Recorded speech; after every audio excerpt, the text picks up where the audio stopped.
Oh, man.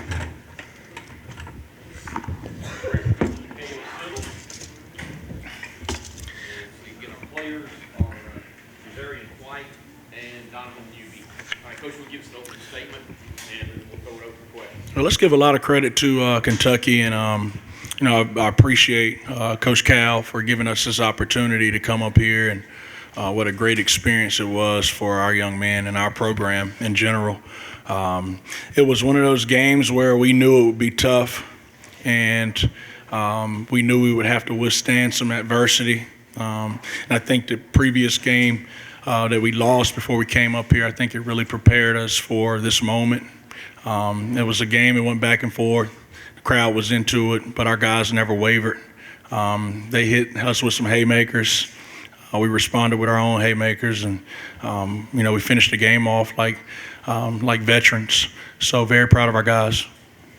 Okay, if you have questions, raise your hand. We'll get microphones to you. Coach, this team had been running up and down the floor, shooting a lot of threes, kind of hadn't seen them hold the ball much, really unselfish. But tonight we kind of saw they didn't shoot as many threes, a worse percentage. They kind of got them out of the flow of their offense. What did your team do to make that happen? We did what we normally do. We wanted to extend our pressure up the court and be really aggressive in the passing lanes and try to heat the basketball up. And it probably flushed them to the paint a little bit. And they probably thought they had an advantage on the inside or with their athleticism touching the paint.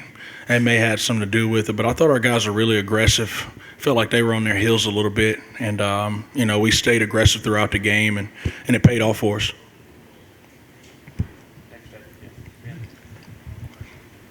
Coach, you've obviously been here before. Coming into this game, how much, if at all, did you talk to your guys about Gardner-Webb and the possibilities of coming in here and doing something like that? I mentioned it briefly yesterday, and that was so long ago. They don't want to hear about my glory days at all. But my message was believe. Anything can happen. And little old Gardner-Webb came in here back in 2007, and we had the same outcome. And then we quickly moved on because they don't want to hear that. But I think they understood the message I was trying to get across to them. And we came in here and we believed that we can win the game. We know how talented and how good we are as a ball club. And our guys did a tremendous job executing. Got any questions for the student athletes, by the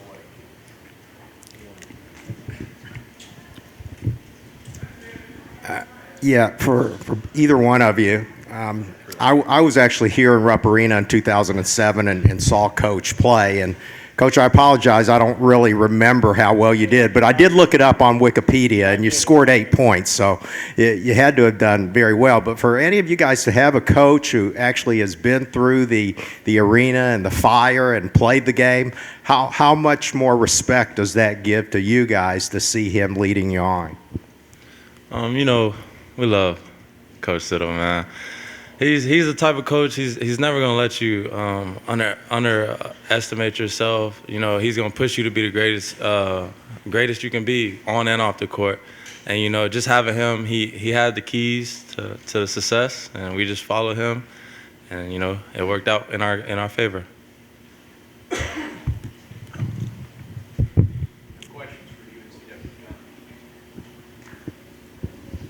Yeah, for the players, Coach Calipari talked after the game about that you guys beat them on the drive, on straight line drives. How much of that was part of the game plan, and was there a point in the game where you guys thought, hey, we can beat these guys on drives to the basket? Definitely pre-game, going through our scouting stuff. Coaches talked about just trying to get paint touches.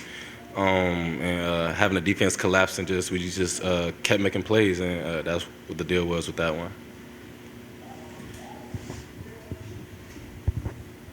Mr. White, what do you have on your neck, and what does that represent, and how big of a win is it for your team? You said, what do I have where? Oh, on my chain?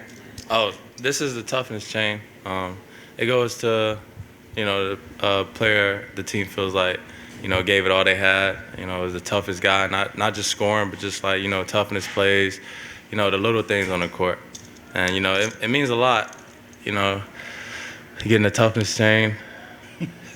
It's a great feeling, you know, that they give you all the attention in that moment, attention that, you know, the player in that time rightfully deserves. Okay, no more questions for student athletes. We can excuse y'all and we'll take additional questions for the coach. Thank you. Good job, guys. Any more questions? Coach? Coach, I saw you talking extensively with, I think it was your point guard right after the first half. What were you, it looks like you were really giving him some specific instructions. What were you saying to him? My job is just to try to help these guys as much as I can, on and off the court, and try to, you know, help set them up for success. And that was my veteran point guard that's been with me the longest, Shaquem. And we're trying to get him to lead and talk a little bit more. So I just grabbed him and told him, hey, this is the message that you need to go back and talk to your team about. Because, and Cal, I'm sure he said it a million times, the good teams, the really elite teams, the players coach themselves. And so that's what we're trying to get to. So I just told him, hey, look, you know, that was a good half, but the game's not over. You know, I know Cal probably went in and went off on his guys, and we need to be ready for that. We need to be ready to exceed it, their toughness, their energy, their fight, everything. So go in there and tell your guys, good half, we're not done yet. We didn't come here to win a half. We came here to win the ball game, so settle in and, you know, let's do it for 20 more minutes. Any other questions for Coach? Coach Siddle, anyone else? Okay. Not, thank you very much, Coach. Thanks, guys.